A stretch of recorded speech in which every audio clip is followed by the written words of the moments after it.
हे दोस्तों, मैं चिराग। तो आज हम देख रहे हैं पीजीपीपी का 18th वीडियो। अब देखिए, इसके थ्योरेटिकल कॉन्सेप्ट का ये लास्ट वीडियो है। उसके बाद तो एमसीक्यूज़ की अनसॉल्व पीडीएफ आपको मिल जाएगी, सॉल्व जरूर करना है। उसके बाद आपको पता है कि एक्सप्लेनेशन का लिंक भी मिल जाता है आपको। अब देखिए, यहाँ पे देख रहे हैं सेक्शन 44A, फिर देखेंगे 43CB, फिर देखेंगे फॉर्म का असेसमेंट। अब देखिए, बोल रहा है बिजनेस ऑफ प्लाइंग, लीजिंग और hiring goods carries section 44A। तो यहाँ पे याद रखना, ये प्रिजम्पटिव बेसिस पे ही इनकम कैलकुलेट करता है। जैसे हमने 44AD यानी बिजनेस के प्रॉफिट का पार्ट देखा, सेक्शन 44ADA प्रोफेशन की इनकम का पार्ट देखा। तो वहाँ पे हमने क्या देखा, जो भी टर्नओवर है, रिसिप्ट है, एक उसका पर्टिकुलर परसेंटेज या स्पेसिफाइड परसेंटेज टैक्सेबल इनकम कहलाता है। उसमें आपको और कोई डिडक्शन लेने की जरूरत नहीं होती। इसका मतलब एक्चुअल इनकम नहीं होती। एक तरीके से आप बोल सकते हो डीम्ड इनकम आपका हो गया या एस्टिमेटेड इनकम का आपका पार्ट हो गया। ठीक है, वैसे ही यहाँ पे भी होगा। यहाँ पे कुछ कंडीशंस क्या होगी, चेंज होगी, और कुछ आपको नोट्स जो दिखेंगे या कुछ आपको जो प्रोविजन दिखेंगे वो सेम ही दिखेंगे जो आपने पिछली वीडियो में देखे होंगे। तो जहाँ जहाँ सेम होंगे मैं आपको बता दूंगा। अब देखिए, बोल रहा है applicable to all assessee engage in the business of plying, hiring और लीजिंग गुड्स कैरीज। तो देखिए, यहाँ पे गुड्स कैरीज का मतलब क्या हो गया, गुड्स को कैरी करने का मोटर व्हीकल। तो यहाँ पे मोटर व्हीकल में क्या आ जाएगा, ट्रक आ गए, लोडिंग टेम्पो ट्रॉलीज ये आ गई आपकी। इसके अलावा ऐसे ट्रक आ गए जिसके पीछे ट्रेलर लगा होता है। तो मोस्टली आप देखिए, याद रखना कि ट्रांसपोर्टेशन बिजनेस का पार्ट ही इसमें होगा। हम क्या बोलेंगे, ट्रांसपोर्टेशन बिजनेस शॉर्ट में। ठीक, तो यहाँ पे क्या बोल रहा है, प्लाइंग गुड्स कैरीज। इसका मतलब क्या है कि जो भी ट्रक, जो भी लोडिंग टेम्पोज की बात कर रहे हैं, या जो भी ट्रक जिसके साथ ट्रेलर लगा हुआ है, यानी एक तरीके से कमर्शियल व्हीकल जिसमें गुड्स को लाने ले जाने का काम किया जा रहा है, तो उसको चलाने का काम हो रहा है, यानी उसके ट्रांसपोर्टेशन का काम हो रहा है। अब ये थोड़ी कि उसको खाली चलाएंगे ट्रक को, तो आपको पता है कि उसमें माल की लोडिंग अनलोडिंग होगी। तो जो भी ट्रांसपोर्टर है वो किसी और का गुड्स कहीं और किसी डेस्टिनेशन पे क्या करेगा, ट्रांसफ़र करेगा, लेके जाएगा। तो उसके बदले में क्या लेगा, फ्रेट लेगा, भाड़ा लेगा, कैरीज बोलते हैं ना। तो जो दे रहा है उनके लिए तो खर्चा होता है, उनके लिए या तो डायरेक्ट एक्सपेंस होगा या इनडायरेक्ट। जैसे एक बायर है तो उसके लिए डायरेक्ट एक्सपेंस, जैसे सेलर पे कर रहा है तो उसके लिए इनडायरेक्ट एक्सपेंस। लेकिन जो कमा रहा है यानी ट्रांसपोर्टर जो कमा रहा है उसके लिए तो इनकम का पार्ट है। अब देखिए, वो जो अपनी एक्चुअल इनकम हो रही है उसके बेसिस पे इनकम नहीं देख रहा, वो किसके बेसिस पे देख रहा है, प्रिजम्पटिव बेसिस पे देख रहा है। वैसे ही अगर आपके पास ट्रक है जिसको आपने किराए पे दिया हुआ है, अगर आपने लीज पे दिया हुआ है, क्योंकि देखिए मैं गुड्स कैरिज को नॉर्मली एग्जांपल के फॉर्म में ट्रक बोल रहा हूँ, क्योंकि बार बार गुड्स कैरिज बोलूँगा आप कंफ्यूज हो जाओगे। इसलिए मैं क्या बोल रहा हूँ कि नॉर्मली एक एग्जांपल के फॉर्म में ट्रक। वैसे तो सारे मोटर व्हीकल आ गए जो कि गुड्स को लाने ले जाने का काम करते हैं, चाहे वो हैवी व्हीकल हो चाहे वो लाइट व्हीकल हो। लाइट व्हीकल आपके आसपास आप देखते हो कि बहुत सारे चल रहे होते हैं कमर्शियल व्हीकल, और जो बड़े व्हीकल होते हैं जो ट्रक से देखते हो तो आप देखते हो कि वो मोस्टली आपके नाइट में या मॉर्निंग में आपको दिखते हुए चलते हुए, जो कि हाईवे इसमें बहुत सारे चलते रहते हैं, आपको पता ही है। अब देखिए, अगर ट्रक को क्या कर रहे हो, लाने ले जाने का, एक तरीके ट्रक से रिलेटेड आप क्या कर रहे हो, उसको चलाने का काम कर रहे हो, ट्रांसपोर्टेशन का बिजनेस कर रहे हो, ट्रक को किराए पे देने का काम कर रहे हो या लीज पे देने का काम कर रहे हो, तो आप इस पर्टिकुलर सेक्शन में आ जाते हो। लेकिन आपको कंडीशन पूरी करनी पड़ेगी, तभी ये सेक्शन यानी प्रिजम्पटिव बेसिस अप्लाई होगा। तो इसमें क्या बोल रहा है कि आपके पिछले साल के दौरान किसी भी टाइम 10 से ज़्यादा आपके पास गुड्स कैरीज, यानी मेरे एग्जांपल में क्या बोल रहा हूँ, ट्रक नहीं होने चाहिए। 10 से ज़्यादा ट्रक नहीं होने चाहिए किसी भी टाइम। इसका मतलब क्या हुआ, जैसे आपके पास 10 ट्रक थे, आपने एक बेच दिया तो -1 कर दो, तो कितना हो गया, 9 ट्रक हो गए। फिर आपने एक खरीद लिया, तो इसका मतलब किसी भी टाइम आपके क्या थे, या तो 9 थे या 10 थे, तो 10 से ज़्यादा नहीं थे। तो इसका मतलब आप पे ये सेक्शन अप्लाई हो जाएगा। लेकिन आपने क्या करा, 10 के बाद एक खरीदा तो 11 हो गए।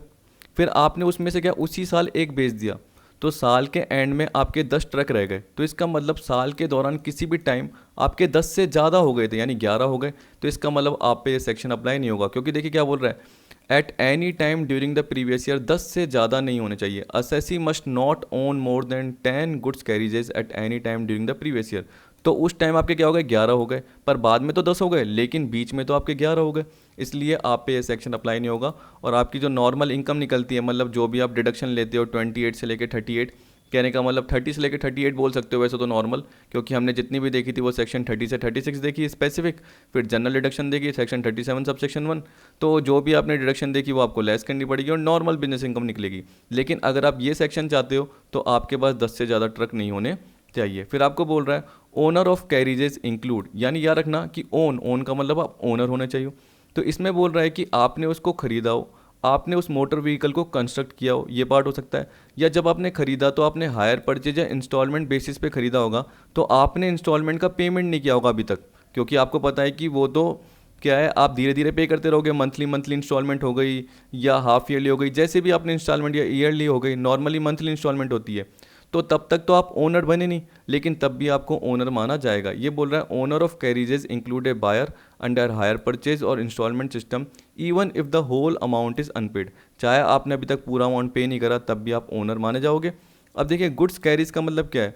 Goods carries means any motor vehicle, मैंने आपको बताया, कंस्ट्रक्टेड और adapted for use solely for the carriage of goods, मतलब जो गुड्स को लाने ले जाने के लिए ही बनाया गया है या अडेप्ट किया गया है, मतलब खरीदा गया है, उस मोटर व्हीकल की बात कर रहा है। या देखिए ये भी बोल रहा है any motor vehicle not so constructed और adapted when use for the carriage of goods. इसका मतलब क्या है, यानी आपके पास नॉर्मल मोटर व्हीकल था जो कि आप अपने बिजनेस पे, चलो बिजनेस में यूज़ भी कर रहे थे, लेकिन गुड्स को लाने ले जाने के लिए यूज़ नहीं कर रहे थे, लेकिन बाद में आपने क्या कर दिया, उसको इस हिसाब से अडेप्ट कर दिया कि आप उसको गुड्स को लाने ले जाने के लिए यूज़ कर रहे हो। मतलब एक तरीके से आप लोडिंग टेम्पो ट्रक के फॉर्म में उसको यूज़ कर रहे हो मोटर व्हीकल को। देखिए जैसे मैंने बोल दिया कि एक वैन थी, तो वैन के पीछे आपको पता है कि देखिए यू सीट लगी होती है जनरली, आपने देखा होगा वैन होगी, ओमनी ये देखी होगी, तो वैन।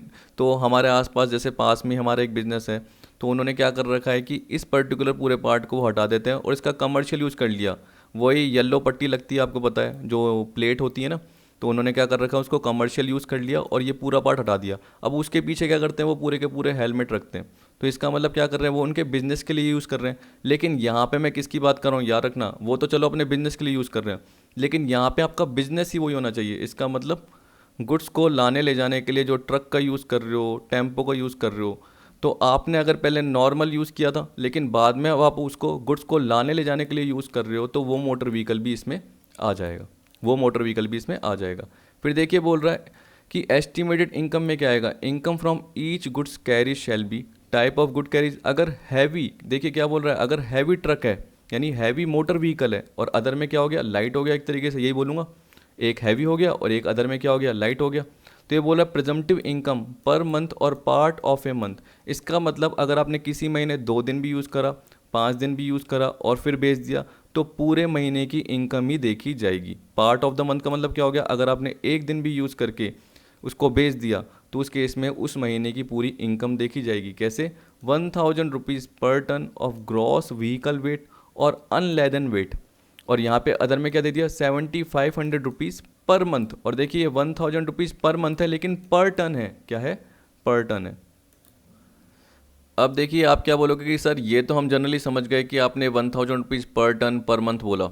जैसे अगर मान के चलिए कि 40 टन है तो 1000 इंटू 40 कर दिया, और कितने महीने यूज़ हुआ है, जैसे अगर 12 महीने यूज़ हुआ तो इंटू 12 कर दिया नॉर्मल पार्ट, अगर 11 महीने यूज़ हुआ तो 11 महीने कर दिया। लेकिन ये ग्रॉस व्हीकल वेट और अनलेडन वेट का मतलब क्या है, देखिए ग्रॉस व्हीकल वेट मतलब क्या हो गया कि एक जनरली, जैसे मैं ट्रक की बात कर रहा हूँ, बना लेता हूँ उल्टा सीधा। तो देखिए ट्रक बनाया है, इसमें टायर है, यहाँ पे एक ड्राइवर है, और ड्राइवर के साथ बोलते हैं ना खलासी, यानी अटेंडेंट है उसका साथ, जो एक तरीके से क्या करता है, रास्ता थोड़ा सा फ्री करवाता है या उसको बताता है कि इस तरीके से आपको चलना है, क्योंकि बड़ा ट्रक होता है। तो ड्राइवर के साथ जो उसका अटेंडेंट भी है, ये पार्ट आ गया। तो इनका वेट भी आएगा, इनका वेट भी आएगा। और आपको पता है कि जब ये खाली ट्रक है तो खाली ट्रक के अंदर वेट भी जाएगा, तो ये ट्रक कितना बार उठा सकता है, यानी इसमें कितना गुड्स जा सकता है, तो वो भी जनरली इसमें आ जाएगा। तो ग्रॉस व्हीकल वेट का मतलब क्या हो गया, एवरीथिंग, सारा वेट। जबकि अनलेडन वेट का मतलब क्या होता है, उसमें ड्राइवर का वेट नहीं आएगा, अटेंडेंट का वेट नहीं आएगा, और जो भी गुड्स है उसका भी वेट नहीं आएगा। मतलब नॉर्मल जो ट्रक का वेट है वो आ जाएगा। ठीक है, इस तरीके से सोच के चलना। देखिए ये जो मीनिंग दे रखी है ये इसकी, अगर आप मोटर व्हीकल एक्ट में देखोगे तो उसमें दे रखी है, और सेम टू सेम यही अडॉप्ट की गई है, यही की यही अडॉप्ट की गई है। बस हैवी गुड्स जो व्हीकल है वो थोड़ी सी चेंज कर दी। तो यहाँ पे हैवी गुड्स व्हीकल में क्या बोल दिया, मीन्स एनी गुड्स कैरीज, मतलब कोई भी ऐसा ट्रक या कोई भी ऐसी लॉरी हो गई, टेम्पो हो गया। देखिए अब हैवी गुड व्हीकल बोल रहा है तो जनरली वो ट्रक का केस ही आएगा, क्योंकि देखिए क्या बोल रहा है, the gross vehicle weight of which exceed 12,000 kilogram. Gross vehicle wait जो मैंने आपको बताया वो 12,000 किलोग्राम। इसका मतलब ये हो गया कि एक टन में आपके कितने होते हैं, एक क्विंटल में 100, 1 टन में 1000 ग्राम होते हैं, 1000 ग्राम बोल रहा हूँ, 1000 किलोग्राम होते हैं एक टन में। तो इसका मतलब ये हो गया 12 टन, 12 टन से ज़्यादा। ठीक है, विच एक्सीड 12 टन, याद रख लेना, ऐसे भी हो सकता है, क्योंकि अगर उसको टन में करोगे तो ये मत सोचना कि मैंने गलत बताया। तो 12,000 किलोग्राम से जिसका ग्रॉस व्हीकल वेट ज़्यादा है तो वो हैवी में आएगा, और उससे कम है या 12,000 किलोग्राम है तो वो अदर में आएगा, किस में आएगा, उसमें 7500 रुपीज़ पर मंथ आएगा, पर टन नहीं आएगा, ये रखना, पर मंथ आ जाएगा सीधा, जबकि 1000 के हिसाब से क्या है 1000 और उसके साथ टन भी इंटू करने पड़ेंगे। जैसे 20 टन है तो आपको पता है कि पर टन की बात कर रहा है, किसकी बात कर रहा है, टन की बात कर रहा है, किलोग्राम की बात नहीं कर रहा। तो अगर आपको किलोग्राम में वेट दे रखा है तो उसको आपको टन में कन्वर्ट करना पड़ेगा। अब देखिए बाकी सारी देखिए नॉर्मल सा पार्ट है, डिडक्शन अंडर सेक्शन 30 to 38 नहीं मिलेगी। क्यों? क्योंकि जो हमने डीम्ड इनकम निकाली है, जो हमने प्रिजम्पटिव इनकम निकाली है वो कम्प्रहेंसिव है, तो हमें कोई फर्दर डिडक्शन की जरूरत ही नहीं होगी। पर हाँ, अगर पार्टनरशिप फॉर्म है तो पार्टनरशिप फॉर्म ने पार्टनर को जो भी रेमुनरेशन मतलब सैलरी, फी, बोनस, कमीशन जिस भी नाम से वो जो दिया है, इसके अलावा इंटरेस्ट टू पार्टनर यानी इंटरेस्ट ऑन कैपिटल की जो भी बात कर रहा है, पार्टनर की कैपिटल पे जो इंटरेस्ट है जितना अलाउड है उतना वो लेस करेगी ही करेगी। तो in case of firm deduction in respect of remuneration and interest to partner under section 40B shall be further deductible from income so computed. इसका मतलब आपकी प्रिजम्पटिव इनकम निकल गई, मान के चलिए कितनी निकली, 20 लाख निकली, तो उसके साथ जैसे ABC पार्टनर है उनका जो भी रेमुनरेशन जैसे 2 लाख आया तो वो भी लेस करना पड़ेगा। इंटरेस्ट ऑन कैपिटल जो अलाउड है वो कितना निकल के आया, मान के चलिए 1 लाख, तो वो भी लेस करना पड़ेगा। तो वो लेस आप आराम से कर सकते हो, लेकिन ये 30 से 38 की डिडक्शन आप नहीं कर सकते हो। ठीक है, ये पार्ट है। क्यों? क्योंकि आपको पता है कि आपने डीम्ड इनकम निकाल ली, आपने एस्टिमेटेड इनकम निकाल ली। अब देखिए इसमें बोल रहा है डेप्रिसिएशन। डेप्रिसिएशन माना जाएगा कि एक तरीके से डीम टू भी अलाउड है, कि अलाउड है। अब देखिए डेप्रिसिएशन आप कंप्यूट क्यों करते हो, क्योंकि आपको रिटर्न डाउन वैल्यू चाहिए होती है, तो वो तो आप डेप्रिसिएशन क्या करोगे, कैलकुलेट करोगे ही करोगे, लेकिन आप इसका पार्ट नहीं बनाओगे, एस्टिमेटेड इनकम या डीम्ड इनकम का पार्ट नहीं बनाओगे और आपको लेस करने की जरूरत नहीं है। जैसे यहाँ पे मैंने बोला रेमुनरेशन लेस करना है, इंटरेस्ट टू पार्टनर लेस करना है, तो वैसे डेप्रिसिएशन लेस करने की जरूरत नहीं है। ऐसा माना जाएगा कि ऑलरेडी लेस है, ऑलरेडी लेस है। लेकिन आप कंप्यूट यानी कैलकुलेट क्यों करते हो, क्योंकि आपको पता है कि आपको एसेट्स की रिटर्न डाउन वैल्यू तो निकालनी पड़ेगी, क्योंकि क्या पता जो ओनर है यानी जो ये बिजनेस चला रहा है, क्या पता कभी उसका मूड बदल जाए, उसको लग रहा है कि यार मेरी इनकम तो कम ही हो रही है डीम्ड इनकम से, तो मैं प्रिजम्पटिव बेसिस नहीं ले रहा और मैं क्या कर रहा हूँ, लोअर इनकम ही एक्सेप्ट कर रहा हूँ। अब जैसे वो लोअर इनकम एक्सेप्ट करेगा तो उसको क्या करना पड़ेगा, अपने बुक्स ऑफ अकाउंट को भी मेंटेन करना पड़ेगा और ऑडिट भी करानी पड़ेगी। तो आप सोच सकते हो पिछली वीडियो में बताया था सेम है। अब देखिए डिडक्शन भी सेम है। डिडक्शन में क्या बोल रहा है कि जो भी आपकी ATC से लेकर रिलेटेड जो भी डिडक्शन है ATU वो सारी मिल जाती है। तो यहाँ पे बोल रहा है अब वो estimated income is aggregated with other income of assessee, मतलब जो ये बिजनेस की इनकम है उसमें उसके साथ कैपिटल गेन की, हाउस प्रॉपर्टी की, अदर सोर्स की जो भी इनकम है वो जुड़ जाती है। ठीक है, या किसी और बिजनेस की इनकम है वो भी साथ में जुड़ जाती है। तो बोल रहा है कि कोई भी हेड हो गया या कोई भी अदर बिजनेस हो गया उसकी इनकम साथ में जुड़ जाएगी तो ग्रॉस टोटल इनकम बनेगी। उसके बाद क्या करेंगे, डिडक्शन लेंगे अंडर चैप्टर 6A तो वो भी अवेलेबल हो जाएगी। ब्रॉड फॉरवर्ड लॉस का मतलब क्या हुआ, वही कि जो कैरी फॉरवर्ड किया था पिछले साल से इस साल वो ब्रॉड फॉरवर्ड लॉस बोल रहा है। ब्रॉड फॉरवर्ड लॉस अगर कोई है तो उसको हम एस्टिमेटेड इनकम से एडजस्ट कर सकते हैं यानी लेस कर सकते हैं, सीधी सी बात। Maintenance of books of account and audit, तो ये मैंने कब बताया, अगर आपकी एस्टिमेटेड इनकम याद रखना, देखिए आपको अपनी लोअर इनकम की बात, सॉरी मैं क्या बोल रहा हूँ, अगर आपकी जो एस्टिमेटेड इनकम है, अगर आपको लग रहा है कि जो आपकी नॉर्मल इनकम निकलेगी उससे कम ही है, एस्टिमेटेड मतलब जो डीम्ड इनकम या प्रिजम्पटिव इनकम है वो कम ही है, तो आप प्रिजम्पटिव ही चुनते रहोगे। क्योंकि आपका फ़ायदा क्या होगा, आपको बुक्स ऑफ अकाउंट मेंटेन करने की जरूरत नहीं है, आपको अकाउंट को ऑडिट करने की जरूरत नहीं है। तो ये बोल रहा है कि an assessee who estimates income from such business as per section 44A, मतलब जो प्रिजम्पटिव बेसिस पे लेता है या उससे ज़्यादा इनकम भी वो चुन सकता है। मैंने यहाँ पे देखिए ये एक पॉइंट नहीं पढ़ाया था आपको, ये रहा, ये 2 पॉइंट रह गए थे। Income shall be calculated from the month when the assessee acquired the property, इसका मतलब जो भी ट्रक खरीदा है उस वक्त से इनकम कैलकुलेट होना चालू हो जाएगी प्रिजम्पटिव बेसिस पे, ना कि जब से उसको यूज़ किया है। तो यूज़ किया हो नहीं किया हो, जैसे अगर आपने कोई प्रॉपर्टी 1/5 को यानी एक ट्रक आपने 1/5/19 को खरीद लिया अपने बिजनेस के लिए, वही कैरी करने के लिए, गुड्स को लाने ले जाने के लिए, एक तरीके से ट्रांसपोर्टेशन बिजनेस के लिए, लेकिन उसका यूज़ कब हुआ, 2 जून को हुआ, तो आपको पता है कि मई का पार्ट भी ले लिया जाएगा और इसकी जो भी अगर हैवी व्हीकल है तो 1000 इंटू जो भी टन है और उसके हिसाब से इस मंथ को भी ले लिया जाएगा, मतलब मई के मंथ को भी ले लिया जाएगा। अगर आप जून को यूज़ कर रहे हो और 1 मई को ख़रीदा है तो 1 मई से आपका पार्ट देखा जाएगा, यानी 1 मई से आपका पार्ट देखा जाएगा। फिर बोल रहा है an assessee can declare higher income. अब देखिए इसका मतलब क्या है, पिछले वीडियोस में भी आपने देखा था कि आप चाहो तो प्रिजम्पटिव इनकम की जो भी आपकी इनकम निकल रही है वो तो आपने देख ली, लेकिन आपको लगा कि एक बार मैं अपनी नॉर्मल इनकम कैलकुलेट करके देखता हूँ तो वो आपकी हायर निकली।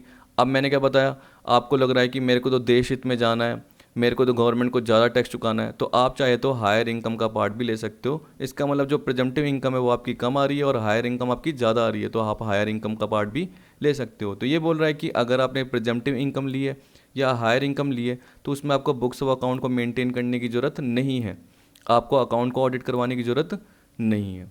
ठीक है, जो भी बिजनेस से रिलेटेड इनकम हुई है। पर ये बोल रहा है however he has to comply with the requirement of both section 44AA and 44AB in respect of his other businesses, क्योंकि उसमें जनरली उसने प्रिजम्पटिव नहीं लिया होगा।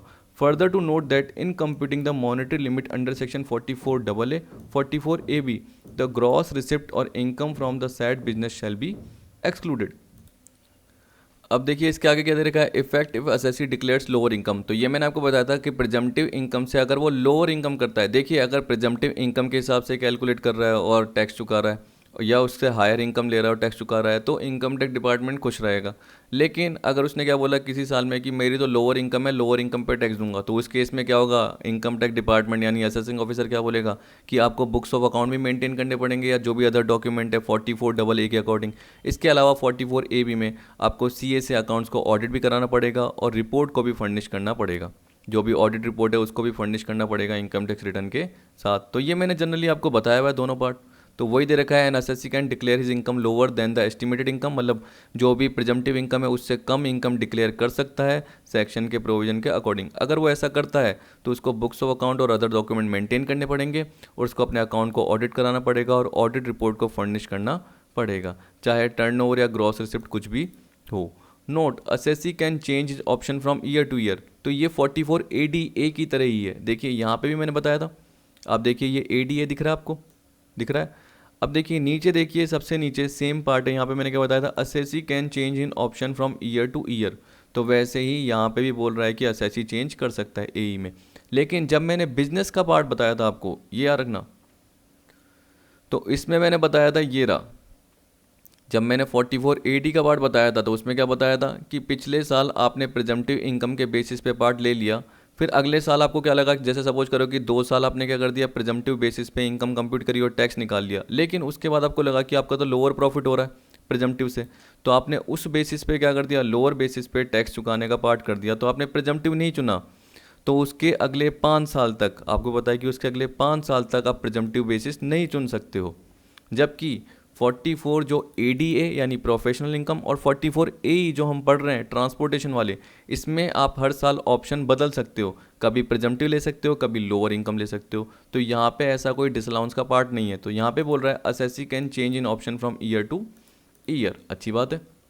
तो यही हमने यहाँ पे भी देखा लास्ट पॉइंट पे नोट में, ठीक है। अब इलस्ट्रेशन दे रखा है, यहाँ पे क्या बोल रहा है, mister Sukhwinder is engage in the business of plying goods carriages. ये बोल रहा है कि जो भी उसके पास मोटर व्हीकल ट्रक जो भी है उसको चलाने का काम करता है, ट्रांसपोर्टेशन का बिजनेस है। On 1 April 19 he owns 10 trucks out of which 6 are heavy good vehicle. तो ये बोल रहा है कि 10 में से 6 क्या हैवी है और बाकी 4 क्या हो गए, लाइट हो गए।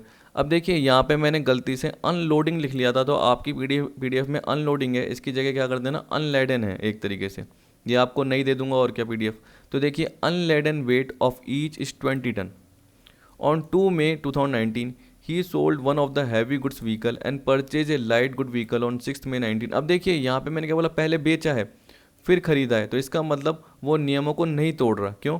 क्योंकि 10 ट्रक है पिछले साल के दौरान, ठीक है। अब वो किसी भी टाइम उसने क्या कर दिया, एक बेच दिया, तो सबसे पहले बेचा है तो 9 हो गए, 11 नहीं हुए, याद रखना 9 हुए।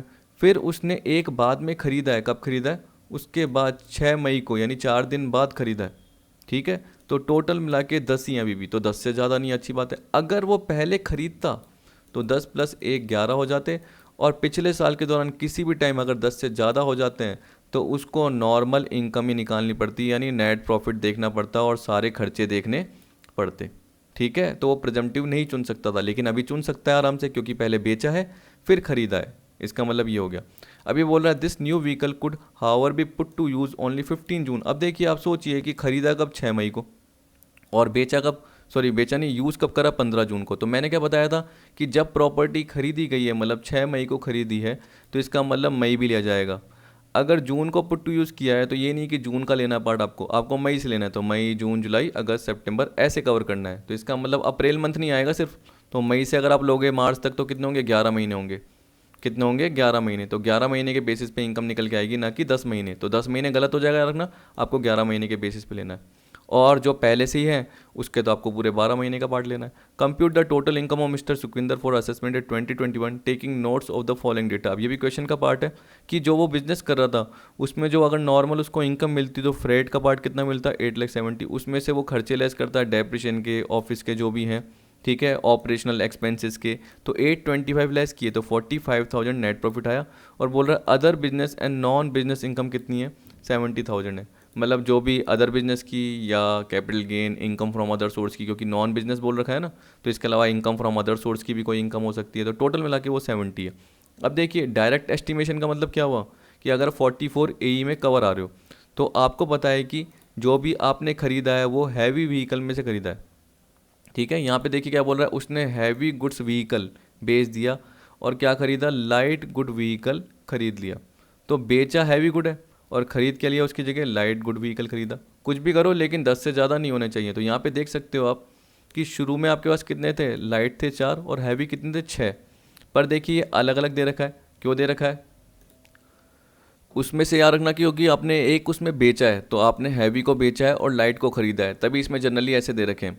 आप देख सकते हो कि जैसे मैं बोलता हूँ कि देखो टोटल मिला के कितने थे, 10 थे, उसमें से 4 क्या थे, लाइट थे, और 6 क्या थे, हैवी थे, ये था। और 6 में से आपका क्या चले गया, एक चले गया, और जैसे ही एक चले गए वो 5 हो गए, और यहाँ पे प्लस क्या आ गया, आपका लाइट आ गया, तो टोटल 5 हो गए। 5 + 5 कितने, 10 ही तो रह गए। तो आपका जो हैवी का पार्ट चले गया और लाइट का पार्ट आ गया। तो यहाँ पे बोल रहा है कि 4 सबसे पहले देखेंगे लाइट व्हीकल। तो देखिए लाइट व्हीकल के लिए 7500 पर मंथ है, तो इनटू क्या कर दिया इसने, देखिए 12 कर दिया, और इनटू क्या कर दिया, 4 व्हीकल कर दिया। तो 7500 पर मंथ पर व्हीकल के लिए, तो इनटू 4 व्हीकल कर दिया, 3,60,000 इनकम हो गई। हैवी के लिए देखिए आपको पता है कि एक बेच दिया, तो आपने कब बेचा ये याद रखिए, एक जो बेचा है वो आपने बेचा है मई 19 को, चाहे आपने 2 दिन यूज़ करके ही बेच दिया तो पूरे मंथ का आप पार्ट लोगे। ये ऊपर दे रखा है आपको ध्यान हो, पार्ट ऑफ द मंथ, तो इसका मतलब चाहे 2 दिन का भी है तो पूरे मंथ की इनकम देखी जाएगी। मतलब अप्रैल तो देखा जाएगा और मई का पार्ट भी देखा जाएगा।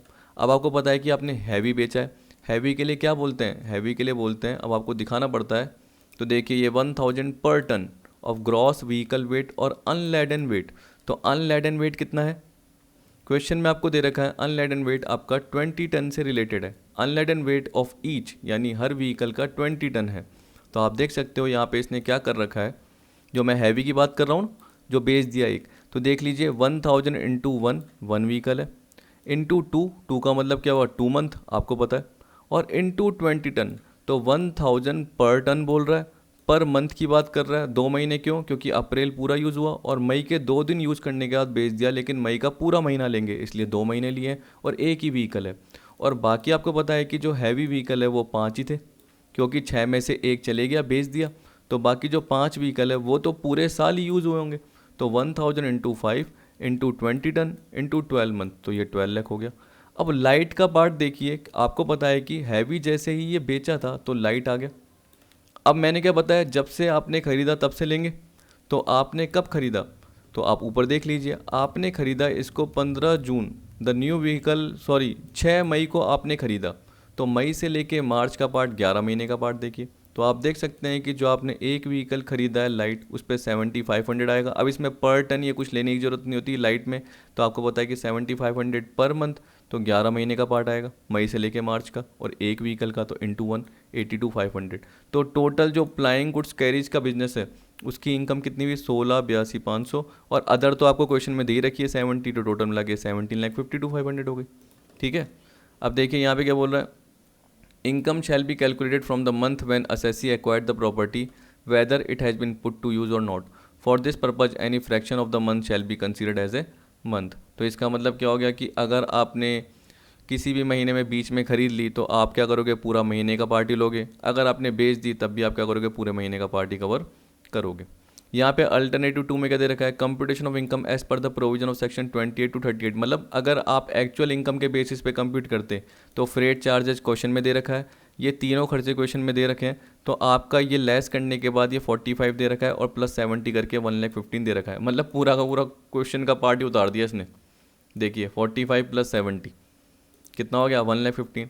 अब तुम बताओ कि आप कौन सा चुनने की करोगे, ये बोल रहा है since Mr Sukhvinder has lower taxable income, मतलब जो एक्चुअल इनकम है वो इतनी आ रही है, in alternative to hence is total income is ₹1,15,000 but to claim such lower income. अब देखिए आप अगर लोअर इनकम क्लेम कर रहे हो, क्योंकि देखिए प्रिजम्पटिव बेसिस पे कितनी ज़्यादा इनकम निकल के आ गई, तो अगर आप लोअर इनकम ये क्लेम करना चाहते हो तो आपको proper books of account maintain करना पड़ेगा, उसमें सारी इनकम खर्चे सब कुछ दिखाने पड़ेंगे।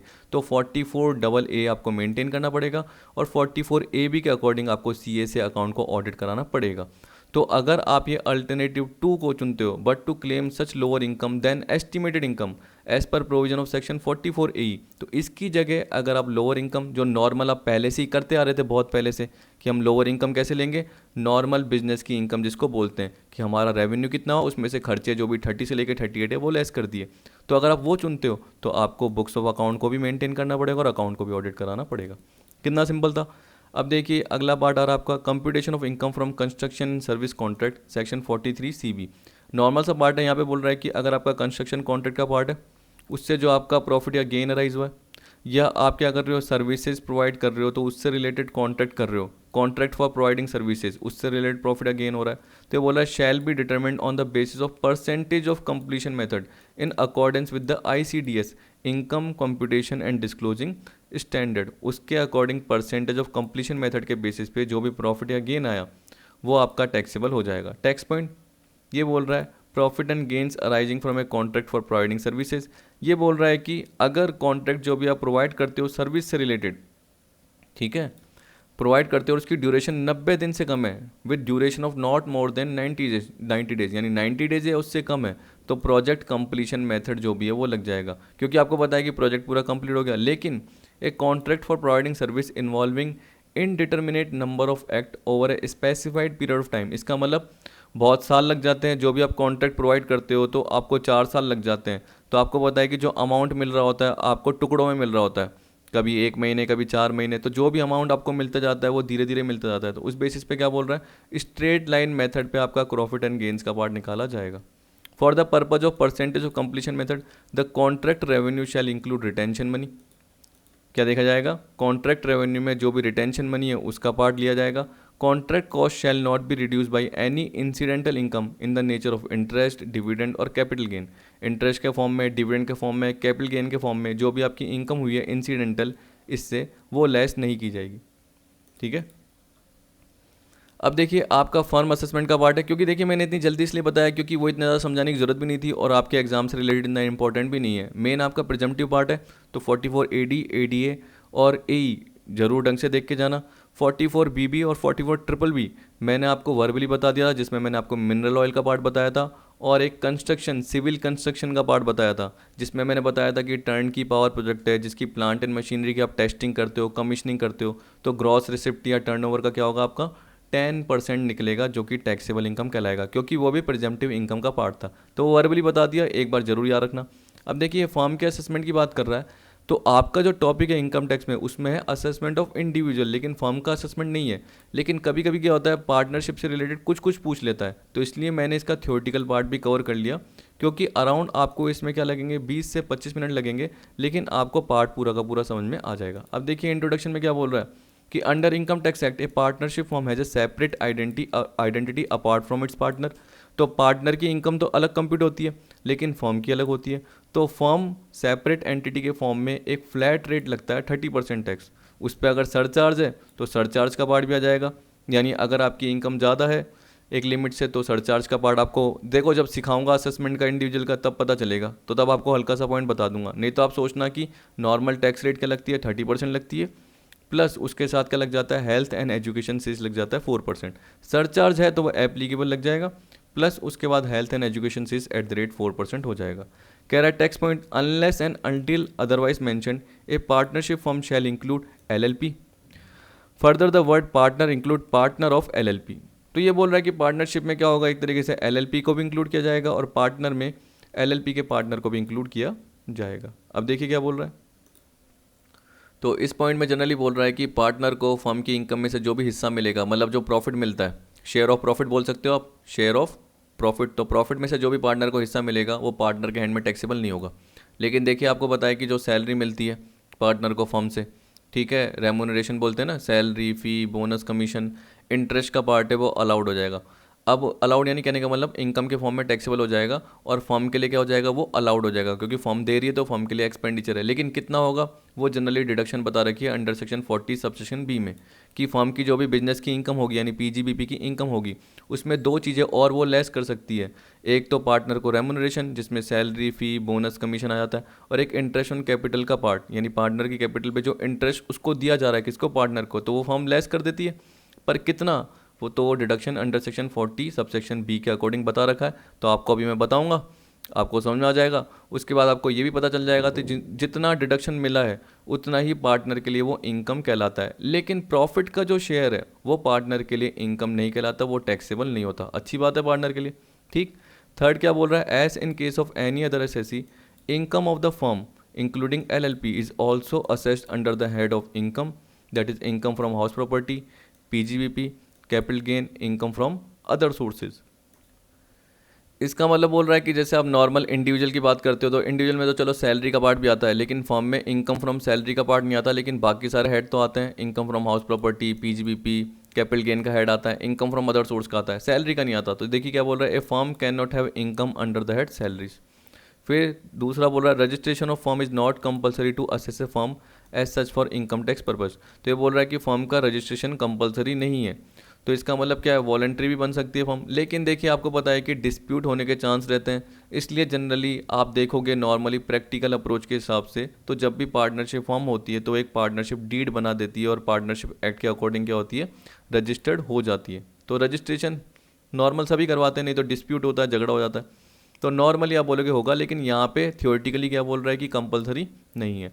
अब देखिए deduction under section 40 subsection B में क्या बोल रहा है कि पीजीबीपी की जब भी फर्म इनकम निकालेगी तो सारे डिडक्शन जो आपने देखे, जो कि आपने 28 से लेके 38 बोल सकता हूँ, या मैं ऐसे भी बोल सकता हूँ 30 से लेके 37 सबसेक्शन 1 मोस्टली जो आप पढ़ते हो, तो वो लेस किए। पर उसके बाद इंटरेस्ट टू पार्टनर भी लेस करेंगे और रेमुनरेशन टू पार्टनर भी लेस करेंगे, पर कितना, वो कंडीशन के अकॉर्डिंग होगा। तो यहाँ पे यही बोल रहा है, एक बार पढ़ के देख लेना कि बाकी सारी डिडक्शन जो भी आपने पढ़ी वो तो होगी, पर फर्दर ये डिडक्शन भी मिलेगी अंडर सेक्शन 40B के अकॉर्डिंग। अब वो कंडीशन के बेसिस पे है।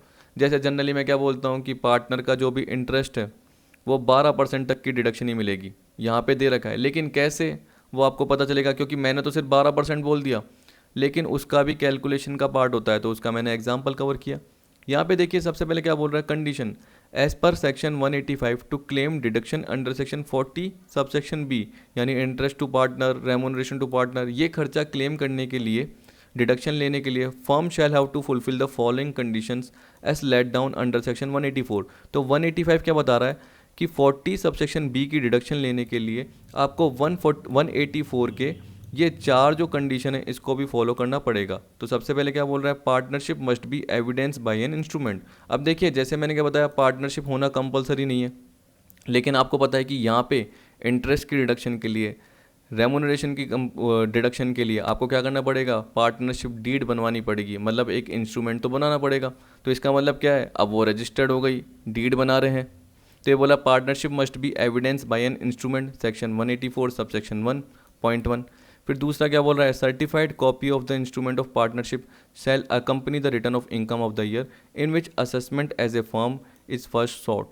कहने का मतलब फर्म जब एस्टेब्लिश हुई तो पहली बार जब उसने बोला कि हम पार्टनरशिप फर्म के फॉर्म में असेसमेंट करवाना चाहते हैं, तो उसके साथ पार्टनरशिप डीड की सर्टिफाइड कॉपी भी उसको फिल करनी पड़ेगी। क्यों, क्योंकि जैसे अपनी वो इनकम टैक्स की रिटर्न भरवा रही है तो उसके साथ पार्टनरशिप डीड होगा, तब जाके ये तो असेसमेंट ऑफिसर या इनकम टैक्स डिपार्टमेंट वेरीफाई कर पाएगा कि हाँ इसकी डीड है, इनमें एग्रीमेंट ये हुआ है, पार्टनर्स में ABC जो भी पार्टनर हैं उनके बीच में ये एग्रीमेंट हुआ है, क्या कैपिटल है, क्या इंटरेस्ट का पार्ट अलाउड है, क्या इंटरेस्ट ऑन ड्राइंग का पार्ट अलाउड है, ठीक है, फर्म का नेम क्या है, रजिस्टर्ड प्लेस क्या है, तो वो सारा इंस्ट्रूमेंट में पता चल जाता है। तो एक तरीके से वो चेक भी कर लेगा। Third, the individual shares of the partner must be specified in the instrument. तो बोल रहा है कि जो भी पार्टनरशिप डीड है उसमें पार्टनर्स का क्या हिस्सा होगा, इक्वल होगा, 3:1 होगा, जो भी पर्टिकुलर परसेंटेज दे रखा है हिस्से का वो पहले से ही पता होना चाहिए डीड में।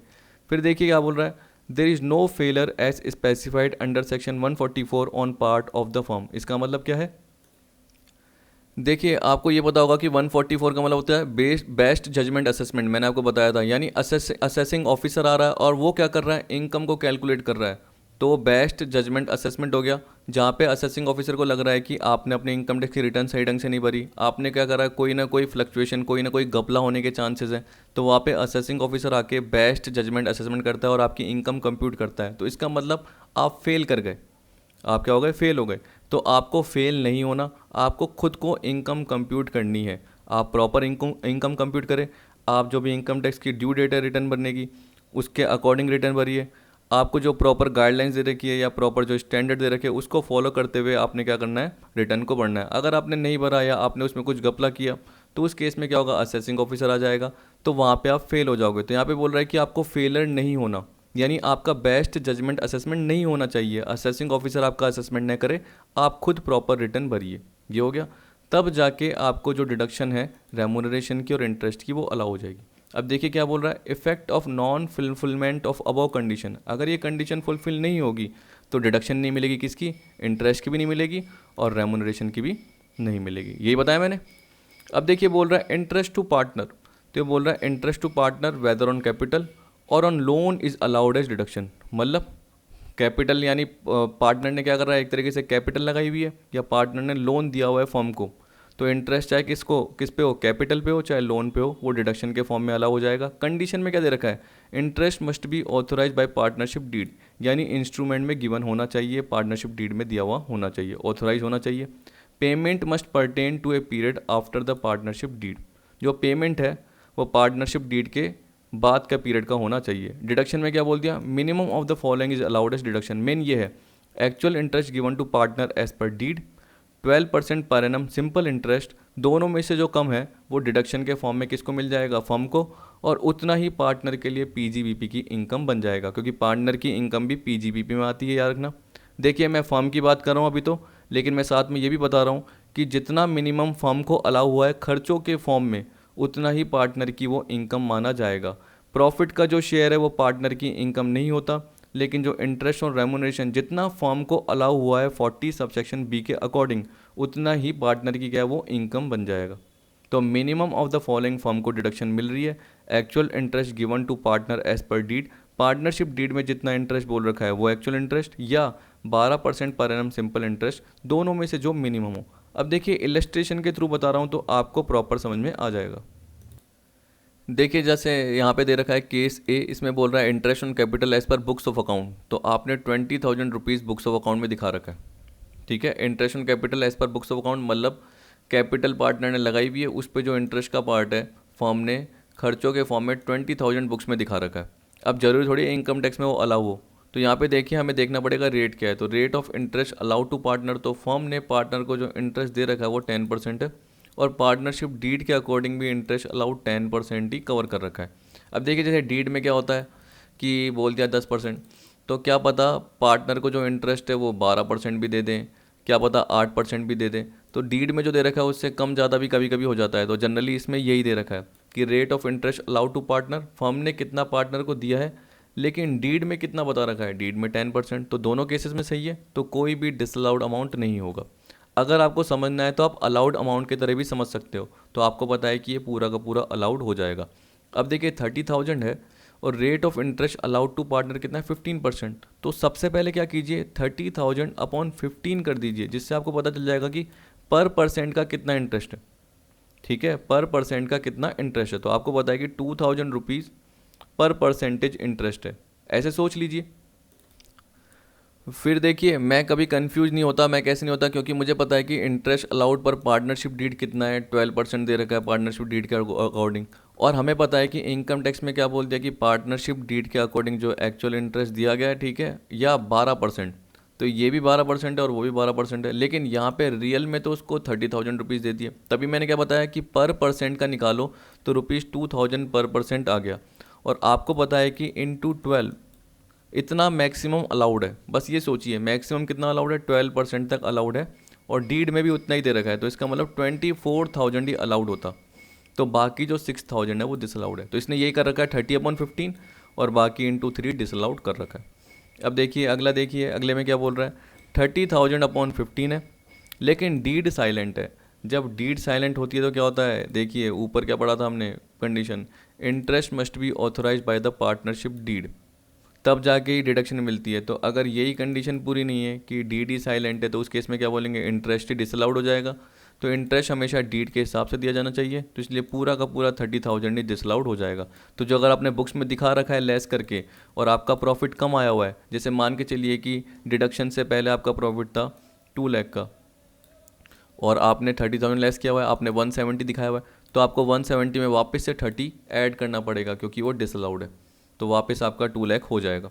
ठीक है। अब केस डी देखिए, इसमें क्या बोल रहा है, 30,000 है interest on capital as per books account, rate of interest allowed to partner कितना है, 20%। तो देखिए मैंने क्या बताया, सबसे पहले आप 30,000 अपॉन 20 कीजिए, फिर इसको सोचने की जरूरत नहीं है। तो 30 अपॉन 20 करने के बाद कितना आया, 1500 रुपीज़ पर परसेंट, कितना, 1500 रुपये पर परसेंट आया।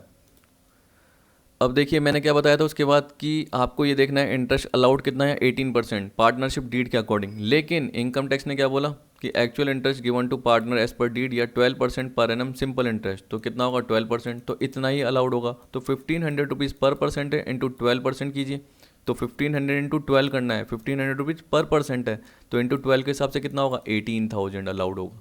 कितना, 18,000 अलाउड होगा। तो 18,000 अलाउड है। अब देखिए अगर मान के चलिए मैं बोल रहा हूँ कि 2 लाख की इनकम थी इंटरेस्ट से पहले की, और आपको पता है कि 30,000 आपने लेस किया हुआ है, और आप जो प्रॉफिट एंड लॉस दिखा रहे हो या प्रॉफिट दिखा रहे हो वो कितना है, 170 दिखा रहे हो, तो आपने उसमें 30,000 क्या कर रखा है, अलाउड, जबकि 18 ही अलाउड होना चाहिए। तो जो डिसअलाउड होगा वो कितना होगा, 12,000 होगा। तो यहाँ पे देखिए 12,000 ही कर रखा है। तो आप ये मत बोलना कि सर 18 और 12 का जो डिफरेंस है 6% वो कर रखा है, नहीं, 20 और 12 का डिफरेंस, क्योंकि आपने 20% से ले रखा है, जबकि मैक्सिमम जो अलाउड है वो 12% है। जो अलाउड है वो कितना है, 12% है। तो आपने 8% ज़्यादा ले रखा है, तभी ये क्या कर रहा है, 30 अपॉन 20 इंटू 8। पर मैं समझने के लिए क्या बताता हूँ कि अलाउड कितना है वो देखिए। तो अलाउड है 18, तो जो 12,000 आपने एक्स्ट्रा लिया हुआ है तो वापस से ऐड हो जाएगा, क्योंकि आपने लेस किया हुआ है एक्स्ट्रा, तो 170 प्लस क्या हो जाएगा, वापस से 12 हो जाएगा, मतलब 182 हो जाएगा। तो ऐसे सोच के चलिए 2 लाख में से 18 ही अलाउ हुआ, तो कितना हो गया, 182। ठीक, यानी 182 आपकी इनकम हो गई। तो 170 नहीं हुई आपकी, 182। तो जो 12,000 डिसअलाउड है वो वापस से ऐड हो जाएगा, नॉर्मल सा पार्ट। अब देखिए चलो वापस से ये समझोगे तो आपको पता चल जाएगा, 30,000 है, आपको पता है कि अपॉन 15, तो हमें पता है कि 30,000 अपॉन 15 कितने होते हैं, 2,000 रुपीज़ पर परसेंट होते हैं।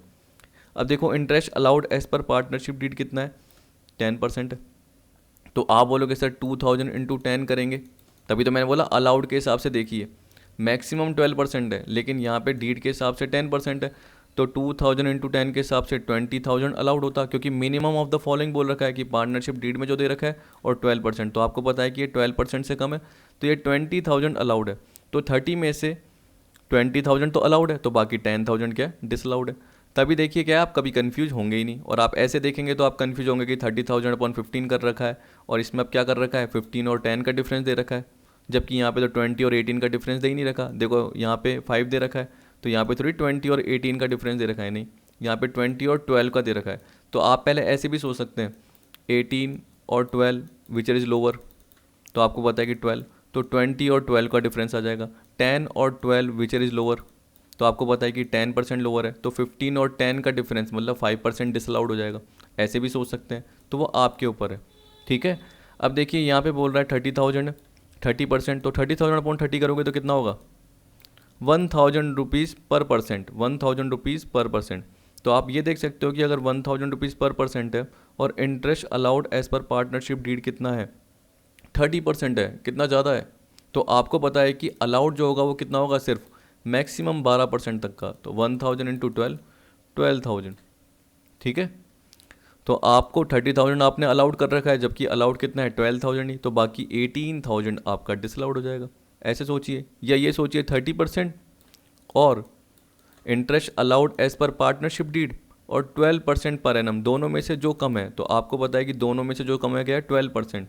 तो आपने जो 30,000 बुक्स में दिखा रखा है वो 30% के अकॉर्डिंग दिखा रखा है, जबकि आपको जो अलाउड है वो कितना है, 12% ही। तो जो डिसअलाउड है वो कितना होगा, 18% होगा। कितना होगा, यानी 18,000। ठीक है। अब देखिए ये बोल रहा है applicability of section 40 subsection A subsection 2। ये बोल रहा है interest to partner paid at a rate higher than the normal market rate of interest shall be govern by section 40 A subsection 2 and excess interest shall be disallowed. तो ये बोल रहा है कि जो normal market rate of interest चल रही है, अगर उससे ज़्यादा हायर रेट पे इंटरेस्ट पे किया जाता है तो ये बोल रहा है कि जो एक्सिस इंटरेस्ट का पार्ट है वो डिसअलाउड कर दिया जाता है। फिर दे रखा है आपका, देखिए, इंटरेस्ट टू रिप्रेजेंटेटिव पार्टनर। अब ये बिल्कुल नया है, यहाँ तक आप छोड़ दीजिए। अब देखिए इसके बाद आपका नया आ गया कि मान के चलिए कि एक रिप्रेजेंटेटिव पार्टनर है। इसका मतलब क्या है कि पार्टनर किसी और ने रजिस्ट्रेशन कराया, लेकिन जो बेनिफिट है वो कोई और उठा रहा है। बेनिफिट कौन उठा रहा है? कोई और उठा रहा है।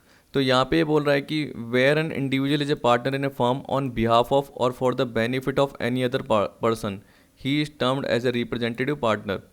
अपन ऐसे बोल सकते हैं एक तरीके से कि ये बोल सकते हैं कि जैसे बोल सकते हैं कि मैं आपके बिहाफ पे पार्टनर बन गया, नॉर्मल सा पार्ट, लेकिन बेनिफिट आपको ही होगा। मैं रिप्रेजेंटेटिव पार्टनर के फॉर्म में होऊंगा। मैं आपके बिहाफ पे किसी फॉर्म में पार्टनर बन गया, सब कुछ मैं कर रहा हूँ, ठीक है, लेकिन बेनिफिट जो होगा वो किसको होगा? आपको होगा। तो मैं एक रिप्रेजेंटेटिव पार्टनर कहना रहा हूँ। यानी जो भी ट्रांजैक्शन हो रहे हैं, जो भी कोई बाहर की पार्टी ट्रांजैक्शन कर रही है, उसको तो यही लग रहा है ना कि हम पार्टनर हैं, जबकि जो बेनिफिट मिल रहा है वो किसको मिल रहा है? आपको मिल रहा है। पार्टनर तो मैं हूँ, लेकिन बेनिफिट किसको मिल रहा है? आपको मिल रहा है। तो मैं रिप्रेजेंटेटिव पार्टनर के फॉर्म में होऊंगा। तो ये बोला है where an individual is a partner in a firm on behalf of और for the benefit of any other person, किसी और पर्सन के बेनिफिट पे या किसी और पर्सन के बिहाफ पर एक इंडिविजुअल पार्टनर बना हुआ है, तो वो रिप्रेजेंटेटिव पार्टनर कहलाता है। अब देखिए इस पे जो इंटरेस्ट का पार्ट है, सेम उसमें भी क्या होगा? सेक्शन 40 सबसेक्शन बी का पार्ट लगेगा। जब भी आप 40 सबसेक्शन बी का पार्ट देखते हो तो इसका मतलब क्या है कि 184 की कंडीशन पूरी करनी पड़ेगी एज पर सेक्शन 185।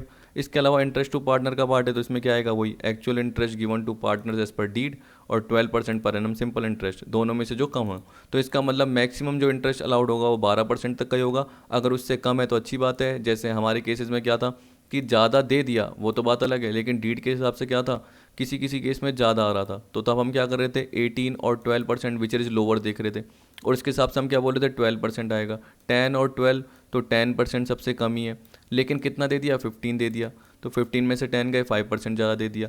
तो ये बोल रहा है कि चाहे 12% से कम भी हो, लेकिन अगर ज़्यादा दे दिया जाता है तो तब भी आपको डिसअलाउड तो बाट करना ही पड़ेगा, क्योंकि डीड में बोल रखा है कि 10%, मैक्सिमम 12 है, लेकिन डीड में तो 10 ही बोल रखा है। और आप क्या कर रहे हो? अपने अकॉर्डिंग, यानी फर्म क्या कर रही है? अपने अकॉर्डिंग 15% दे रही है, और 15% के हिसाब से ब्याज कितना निकल के आ रहा है? 30,000। तो 30,000 अपॉन 15 पे है, 30,000 अपॉन 15 पे है। तो इसका मतलब 1% के लिए कितना होगा? कितना? 2,000। कितना होगा? 2,000। तो इसका मतलब 10% जो अलाउड है उसके लिए कितना होगा? 20। तो बाकी जो 10,000 है, 30 में से 20 गए, बाकी 10,000 डिसअलाउड है, या 2,000 इंटू 5, 10,000 डिसअलाउड है, ऐसे सोच सकते हैं। तो इस तरीके से आप नॉर्मल सोचिए। तो यहाँ पे भी यही दे रखा है कि interest to representative partner govern by section 40 subsection B, interest paid by firm to such individual as partner in a representative capacity and to the person so represented. तो बोल रहा है to such individual as partner in a representative capacity, कि वो किसी और partner का representative है या पर्सन जो रिप्रेजेंट कर रहा है। तो बोल रहा है shall be govern by section 40 subsection B. अगर ये बोल रहा है कि अगर ये 40 सबसेक्शन बी के थ्रू गवर्न नहीं करता, कहने का मतलब जो पर्सन है जिसको इंटरेस्ट दिया जा रहा है वो रिप्रेजेंटेटिव कैपेसिटी में नहीं है, इसका मतलब वो फर्म का पार्टनर नहीं है या फर्म का वो रिप्रेजेंटेटिव पार्टनर नहीं है, तो उसमें सेक्शन 36 सबसेक्शन 1 थर्ड लगेगा। इसका मतलब वो इंटरेस्ट ऑन बोरोड कैपिटल का पार्ट लगेगा। जैसे एक कोई भी बिजनेस है वो क्या करता है? बाहर से लोन लेता है, किसी फाइनेंशियल इंस्टीट्यूशन से लेता है, तो इंटरेस्ट का खर्चा अलाउ हो जाता है। तो वैसे ही फर्म को भी इंटरेस्ट का खर्चा अलाउ हो जाएगा, पर वो किसके अकॉर्डिंग? सेक्शन 30 से लेके 36, मतलब स्पेसिफिक डिडक्शन, और 36 में कौन सा है? सबसेक्शन 1 और पॉइंट थर्ड। देखिए आपके पास PDF होगी, एक बार वहाँ जाके देखना, इंटरेस्ट ऑन बोरोड कैपिटल का पार्ट है। मतलब पार्टनर के फॉर्म में जो भी इंटरेस्ट का पार्ट है वो अलाउ नहीं होगा। वो किसके फॉर्म में होगा? कि हम बाहर किसी पर्सन से सर्विस ले रहे हैं या लोन ले रहे हैं, उसके बदले में जो भी इंटरेस्ट पे कर रहे हैं वो हमें अलाउ हो जाएगा। अलाउ तो होगा, लेकिन इसके फॉर्म में नहीं होगा। तो ये बोला interest paid by the firm to such individual otherwise then as a partner in a representative capacity. इसका मतलब कोई बाहर का पर्सन है और ये मान के चलेंगे कि उससे लोन लिया है और उस लोन पे फर्म क्या कर रही है? इंटरेस्ट पे कर रही है, तो वो इस सेक्शन से गवर्न नहीं होगा, वो सेक्शन 36 सबसेक्शन 1 थर्ड से गवर्न होगा। Interest on drawing charge by the firm from its partner shall be treated as taxable income, क्योंकि फर्म क्या कर रही है? ड्राइंग पे इंटरेस्ट पार्टनर से चार्ज कर रही है। रेमुनरेशन टू पार्टनर आपको पता है कि उसमें सैलरी, फी, कमीशन, बोनस ये सारा पार्ट आ जाएगा। कंडीशन में क्या बोल रहा है? Remuneration is allowed subject to fulfilment of the following condition. जिस भी पार्टनर को रेमुनरेशन दिया जा रहा है वो वर्किंग पार्टनर है। रेमुनरेशन जो भी है वो पार्टनरशिप डीड से ऑथोराइज है। Payment must pertain to a period after the partnership deed. Partnership deed के बाद जो पेमेंट उस पीरियड से रिलेटेड होनी चाहिए। कहने का मतलब डीड क्रिएट होगी उसके बाद ही तो एक तरीके से एक्चुअल में बिजनेस सेटअप माना जाएगा कि बिजनेस सेटअप हो गया। अब देखिए वर्किंग पार्टनर का मतलब ये नहीं है कि वो 10 से लेके 7 का टाइमिंग है तो 10 से लेके 7 तक काम कर रहा है, ऐसा नहीं है।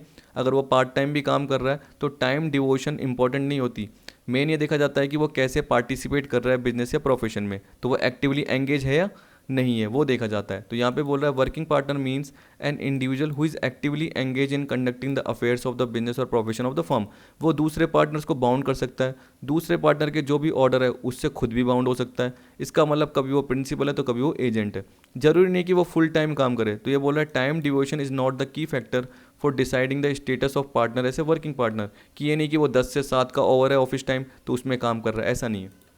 ठीक, अब देखिए डिडक्शन में क्या बोल दिया कि जो रेमुनरेशन की डिडक्शन फर्म को मिलेगी वो क्या मिलेगी, मिनिमम ऑफ द फॉलोइंग, कि एक्चुअल रेमुनरेशन जो सारे पार्टनर्स को दिया है वो, या बी में क्या बोल दिया maximum permissible limit under section 40 subsection B.5 as discussed under. तो मैक्सिमम परमिसिबल लिमिट क्या है इन केस ऑफ लॉस, देखिए क्या बोल रहा है अमाउंट ऑफ बुक प्रॉफिट।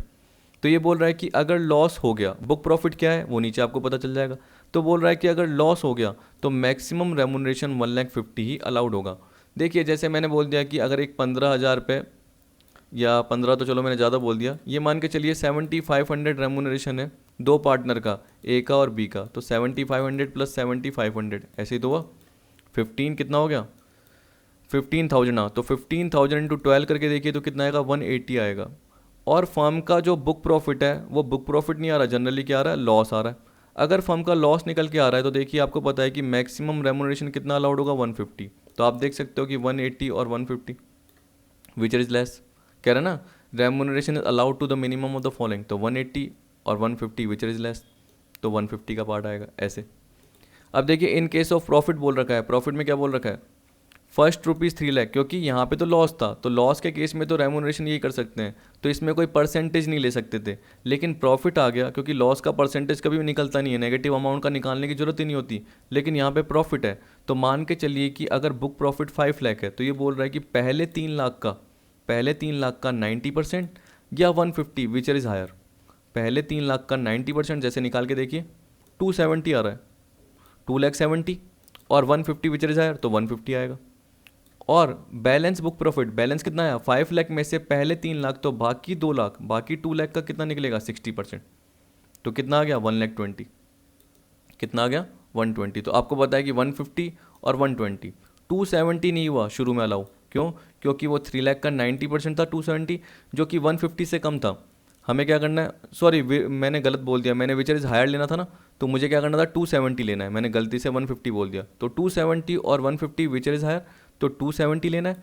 फिर उसके बाद आपको पता है कि 5 लाख में से 3 लाख तो कैलकुलेट कर लिया, बाकी 2 लाख का 60%, तो 2 लाख का 60% कितना होता है 120, तो 270 प्लस 120 ये आ जाएगा आपका 390 पार्ट। ठीक, अब देखिए कंपटीशन ऑफ बुक प्रॉफिट में क्या बोल रहा है कि जैसे आपको पता है कि मैं आपको ट्रेडिंग पीएनएल नॉर्मल बना के बताता था, और मैं क्या बोलता था कि ट्रेडिंग पीएनएल जो एक साथ बना हुआ है तो मान के चलिए बाय सेल्स दे रखी है, ठीक है, बाय इनकम जो भी आपकी डीम्ड इनकम हो गई, यानी सेक्शन 28 की बताई थी मैंने और 41 के अकॉर्डिंग बताई थी। एक एग्जांपल बताऊं तो बैड डेट्स की रिकवरी हो गई, या पिछले साल आपको एक्सपेंडिचर कोई अलाउ हुआ था वो इस साल आपको इनकम के फॉर्म में मिल गया तो वो आ गया। ये मैंने आपको बताए थे, बहुत सारे एग्जांपल आपके बताए थे, बैलेंसिंग चार्ज का पार्ट बताया था वो इनकम के फॉर्म में आ जाएगा। तो जो भी आपका बिजनेस से रिलेटेड हो गया वो इसमें ले लिया जाएगा। और यहाँ पे आपने खर्चे ले लिए, खर्चे लेने के बाद आपने क्या निकाल लिया, प्रॉफिट निकाल लिया, लेकिन आपने उन खर्चों में से वो भी खर्चे अलाउ कर दिए जो कि डिसअलाउड थे या सेक्शन 28 से 44 DB के अकॉर्डिंग नहीं आ रहे थे। तो आपको क्या करना पड़ेगा, मान के चलिए कि आपने प्रॉफिट 5 लाख लिया और आपको ये पता चल रहा है कि उसमें से 50,000 के खर्चे तो डिसअलाउड है, ठीक है, जो आपने दिखा रखे हैं बुक्स में, तो आपको 5 लाख में से क्या करना पड़ेगा 50,000 जो लेस किया था वापस से ऐड करना पड़ेगा। तो इसका मतलब आपको अपने प्रॉफिट को 550 दिखाना पड़ेगा। तो यहाँ पे ये बोल रहा है find out the net profit of the firm as per PNL account, तो पीएनएल अकाउंट के अकॉर्डिंग जो भी नेट प्रॉफिट दे रखा है वो देखो। फिर बोल रहा है सेक्शन 28 से 44 DB के अकॉर्डिंग जो भी एडजस्टमेंट है वो करो।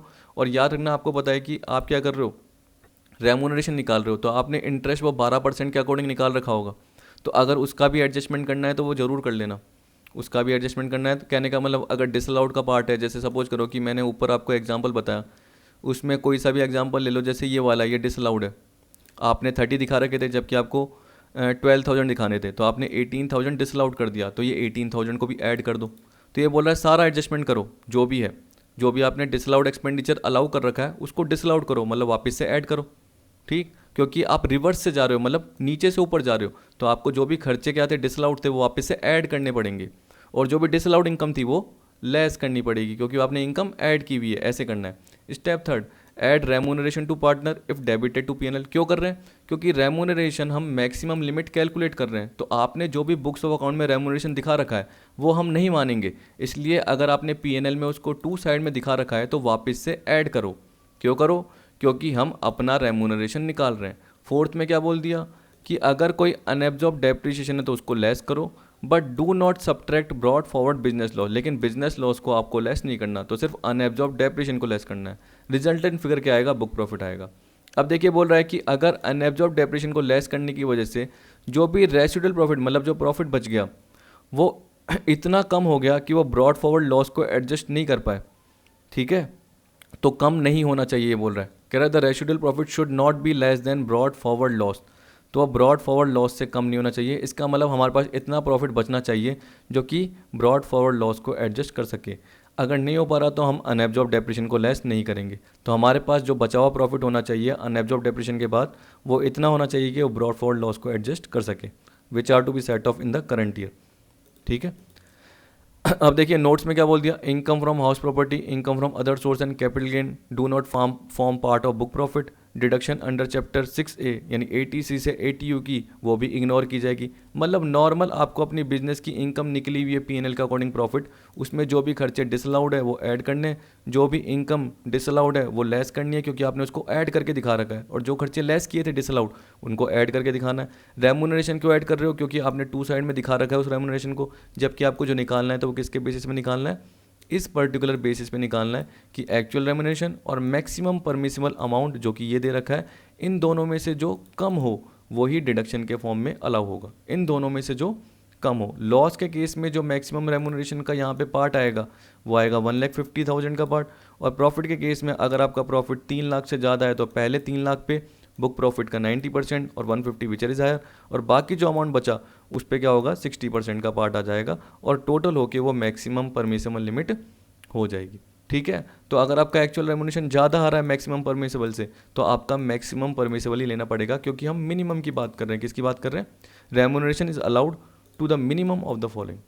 तो आई होप आपको ये सारा पार्ट पता चल गया होगा, क्योंकि कभी कभी एग्जाम में आ जाते हैं, तो मैंने इसके इंपॉर्टेंट पॉइंट ही कवर कर लिए हैं। और याद रखना कि एक अगर कोई रिप्रेजेंटेटिव पार्टनर है जो कि दूसरे के बेनिफिट में पार्टनर बन के बैठा है, यानी मेन फ़ायदा तो कोई और उठा रहा है लेकिन वो रिप्रेजेंटेटिव कैपेसिटी में पार्टनर बन के बैठा है, तो तब भी एक तरीके से जो इंटरेस्ट रेमुनरेशन इसका पार्ट है वो भी अलाउड हो जाएगा। नॉर्मल जैसे कैलकुलेशन होती है 12% की, या पार्टनरशिप डीड के अकॉर्डिंग जो भी इंटरेस्ट है दोनों में से जो कम है वही निकलेगा। रेमुनरेशन में भी जो नॉर्मल है वही निकलेगा। ठीक, और ज़्यादा डिटेल में मैंने नहीं बताया, जितना था इतना ही कवर करना है। और देखिए अब इसके क्वेश्चन मैंने बड़े बड़े नहीं कवर किए हैं, लेकिन जब भी कभी टाइम मिलेगा आगे, क्योंकि अगली वीडियो में तो हम क्या करेंगे, इसके एमसीक्यू सॉल्व करेंगे, उसके बाद मैं कैपिटल गेन स्टार्ट करूँगा। लेकिन जब भी अगर टाइम मिलता है तो आपको मैं ज़रूर इनके क्वेश्चन कवर करूँगा, क्योंकि हमारे एग्जाम में आते हैं एमसीक्यूज़ और हमारे थियोरटिकल कॉन्सेप्ट का पार्ट ज़्यादा आता है, तो इसलिए मुझे इनके बड़े बड़े क्वेश्चन कराने की ज़्यादा नीड नहीं है। तो आई होप आपको वीडियो पसंद आई होगी। वीडियो देखने के लिए थैंक यू।